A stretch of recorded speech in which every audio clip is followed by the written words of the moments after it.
Hello, out in Maryland's 8th Congressional District. Hello, everybody, to all of our friends in Frederick and Montgomery and Carole County and all of our friends across the state and across the country who have gotten addicted to local heroes, my favorite time of the week, where we get to celebrate the people whose engagement in public service makes life better for everybody. And we have a special centennial anniversary episode to celebrate the 100th birthday of the 19th Amendment.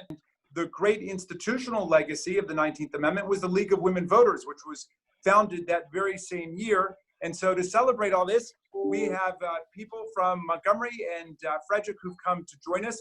From Montgomery, we've got Diane Hibino and we've got Kathy McGuire, who are the co-presidents of the League of Women Voters. Yes, please wave to all your friends out there. And then we've got from Frederick County, we've got Mary Beth Coker and Carole Sepe. Did I pronounce your name properly, Carole? Did I get that right? Yeah. And they are their counterparts in Frederick County. And then we also have, as a very special treat, our beloved Frederick County executive, Jan Gardner, who used to be one of only a very small handful of women. Now she's part of a bigger generation, but we're going to ask her to talk about that when it's her turn. But let's start with Diane and Kathy from Montgomery. Tell us what the League of Women Voters is doing in Montgomery County and across the state these days.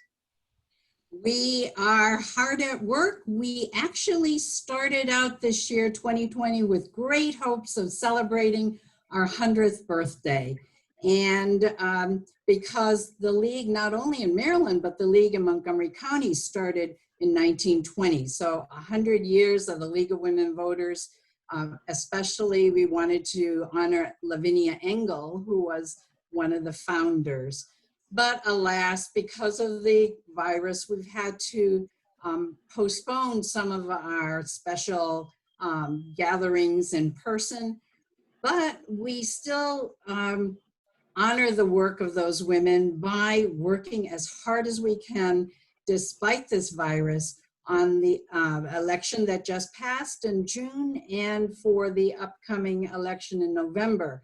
So that is taking a lot of our time, because this time we want to even get more people out to vote. And so our league is not only putting out its voters guide, doing some voter registration, but new things like writing postcards. We've got high school students writing to other young voters for the first time. The other first time, we have a hotline that we usually do a month or two before the election, but this time we're doing it in Spanish as well to try to reach lower voter turnout areas in Spanish. So other than our third thing, which is vote411.org, which is a National League of Women Voters resource for voters to find out who their candidates are by just typing in their address.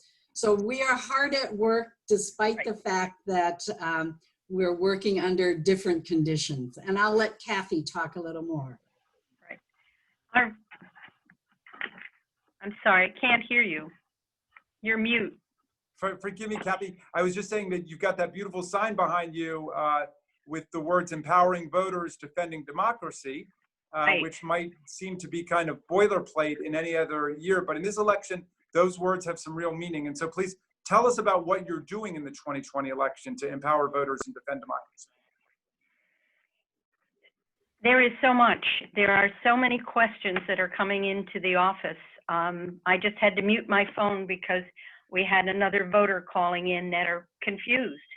People are trying to figure out the whole system. And so the things that we're doing, we are sending out emails with information. And after the state board meeting yesterday, there's a lot new information coming out. So we're trying to keep the public informed because there are questions. We're going to be running the hotline starting August 31st. We usually don't run it that early, but there's so many questions coming in to our website and here. So we're trying to get the information out to people so they know what to do, because everyone wants to vote.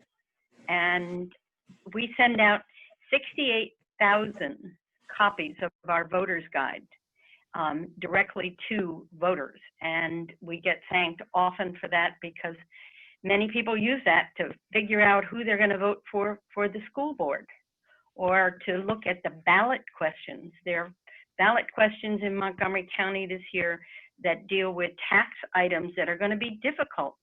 So we will be also doing a speakers bureau, going out to organizations. The Lions Club has already called us, and we've been out filling them in on how to do absentee balloting. So there are lots of great things going on. Well, I appreciate that very much, Kathy. And for a century, the League has been doing just that kind of public education about how the election works, how, you know, in this case, the mail-in ballot works, how you have to go and request a ballot, and then the ballot will be sent to you, and then you send it back in, or you go drop it off. I mean, there's a lot of steps this time, and so we are so indebted to you and all the volunteers of the League of Women Voters for educating the people. Let's turn to Frederick and try to, you know, find out what your experience has been. Carole, you're the co-president of the League in Frederick, and you're the vice president, Mary Beth.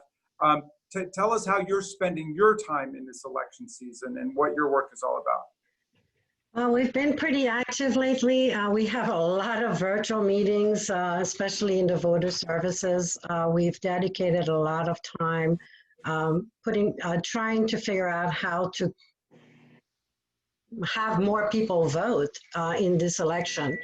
So we are working on signage. We have put together some signage that are also translated in Spanish, and that we're going to be putting in specific areas, especially in the Hillcrest area, or areas that are populated with a lot of Spanish-speaking people. We are working on virtual forums as well. We are also doing some in combination with the 6th District for Washington County. So we're going to be doing a combination of virtual forums and also working with Frederick Community College to see how we're going to organize these forums. We are working on a voter's guide. We've already started cleaning up the Vote 411. And we are also working on the ballot questions, the pros and cons of the ballot questions that are in Frederick. We are going to also be translating those in Spanish, so it will be available.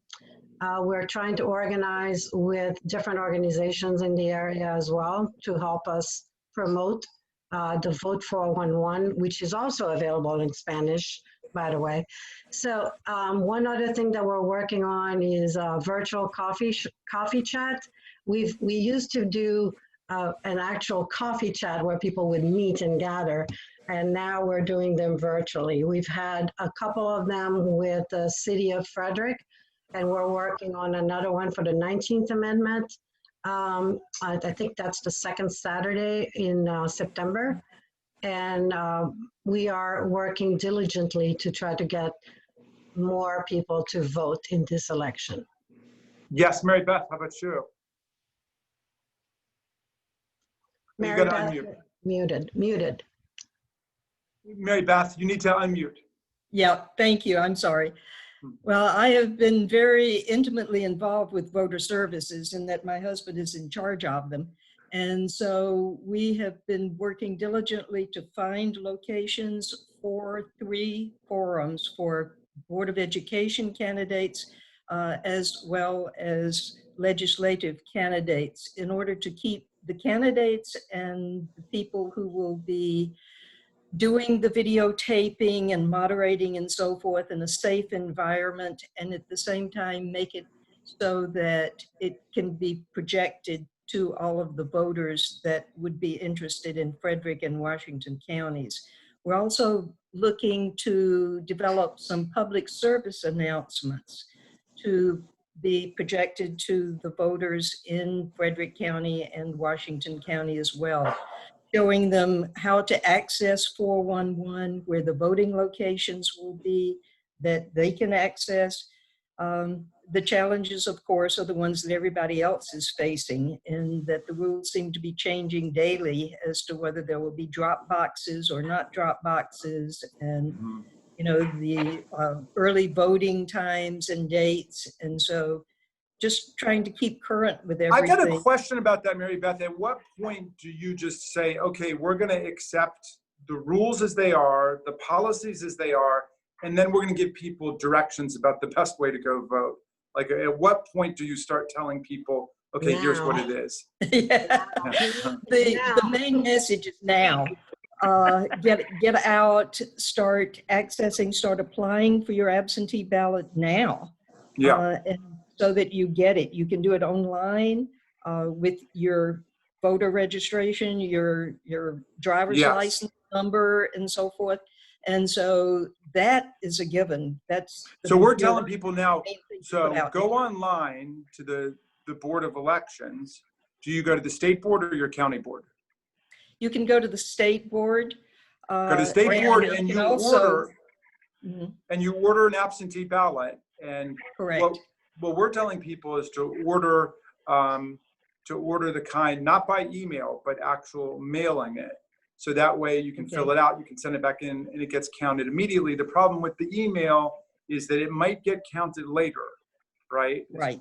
What we understand. Correct. And so we're telling people to go online, order a ballot, and order a mailed ballot, not an emailed ballot. That's Correct. the best way to do it. That's what I'm doing. I mean, there's different ways to do Right. it, and some people want to wait to election day, but of course, you know, there's all the COVID constraints on that, and there could be long lines, and so that's why we're encouraging people to order their ballots now. Well, thank you for that, Carole and Mary Beth and Diane and Kathy. Now, you mentioned candidates, Mary Beth. Here's a woman who's a candidate, who's been a candidate, a successful candidate many times. Jan Gardner, who's our wonderful county exec in Frederick. Jan, I wonder if you would take a minute to reflect about being a woman in politics and how that's changed. You're still one of only 2 county execs in the state, you and Angela also Brooks. So it's not like there's a ton of women, but you certainly have some good company now. But how has it changed since you first got started? Well, I think it's a great conversation to have during the week where we celebrate the centennial of 100 years for women's right to vote. I first ran for office in 1998, which seems like many years ago.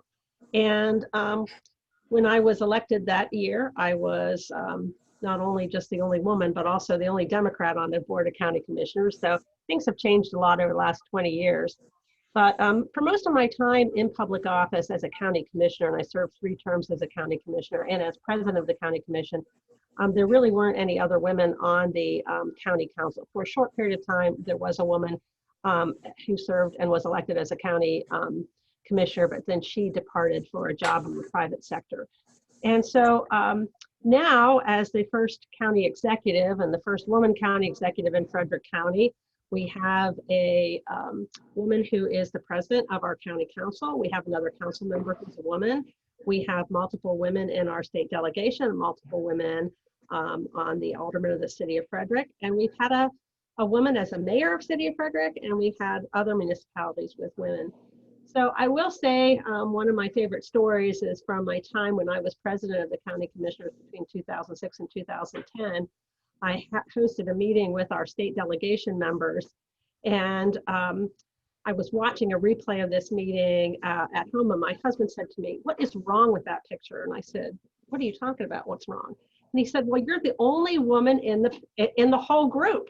I said, "Yeah, out of all the commissioners and the state delegation members, you're the only woman." And I said, "Yes, but you'll notice who's running the meeting, and it's the woman who's in charge and running the meeting."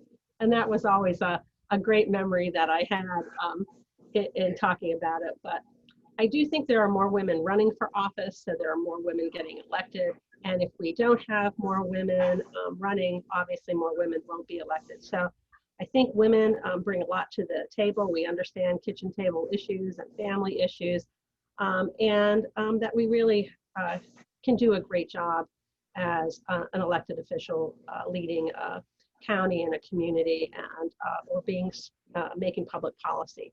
So I think it's important for women to have that seat at the table and to bring their perspectives to these issues. And I always say, for generations and generations, women set the priorities and values for their families and by extension for society as a whole. And it is really important that we do that at a higher level. Well, that's a beautiful thought. I know you've inspired and mentored a lot of younger women in politics in Frederick, but you do the same for young men too who are interested in politics, and that's really what it's about. I mean, you know, when Susan B. Anthony and Elizabeth Cady Stanton went out there, they weren't. It was very threatening to men, but they weren't saying we're going to overthrow the men. They were saying let's stop wasting half of our talent and half of our potential and half of the insights and the values that we've got. And so, look, I want to thank all of you. I want to salute you. Thank you for being our local heroes, the people day in and day out as officers and volunteers with the League of Women Voters. And as a public official, Jan Gardner, you are a great inspiration to all of us. You're a role model to all of us. And thank you for empowering voters and defending democracy in the all-important year of 2020, when we've got to show our 2020 vision. Thank you, everybody. Thank you. Thank you for all you do to inspire all of us. I do want to bring up the Commission for Women is having a summit on August 26th from 9 to 12:30 at www.2020womensummit.org. Please register and join us. We have 700 already signed up, and we're looking to reach 1,000. So thank you. Awesome. Women's Summit, August 26th, womensummit.org, right? Yes, 2020womensummit.org. 2020womensummit.org. Thank you, Carole. Thank you, you. Diane. Thank you, Mary Beth. Thank you, Kathy. Thank you, County Executive Jan Gardner. Our local Thank you. heroes for August Thank you. 21st. Bye. Thank you. Bye.